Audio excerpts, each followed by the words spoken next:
ભારત રત્ન અને દેશના પૂર્વ વડાપ્રધાન શ્રી અટલ બિહારી વાજપેયીની જન્મદિન નિમિત્તે દર વર્ષે તારીખ 25 ડિસેમ્બરના રોજ સુશાસન દિવસ ઉજવવામાં આવે છે।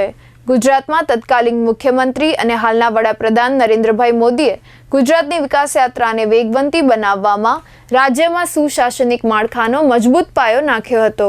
આજે એ જ કાર્યપ્રણાલીને મુખ્યમંત્રી શ્રી ભૂપેન્દ્ર પટેલ મક્કમતાથી આગળ ધપાવી રહ્યા છે।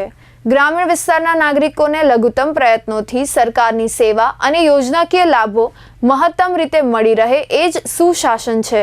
ગુજરાત સરકારે વર્ષ 2024માં શરૂ કરેલી આઈ ખેડૂત પોર્ટલની સુદ્રઢ સુશાસનિક વ્યવસ્થા એ સુશાસનનું શ્રેષ્ઠ ઉદાહરણ છે।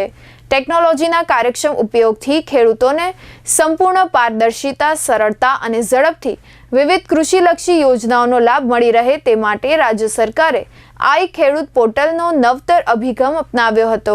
આજે ગુજરાત સરકારની કૃષિ, બાગાયત, પશુપાલન અને મત્સ્યપાલન સંબંધિત તમામ યોજનાઓનો અમલ અને સહાય ચૂકવણું આઈ ખેડૂત પોર્ટલના માધ્યમથી થઈ રહ્યું છે। પરિણામે ખેડૂતોને અનેક કૃષિલક્ષી યોજનાઓનો લાભ ઘરે બેઠા આંગળીના ટેરવે જ મળી રહ્યો છે।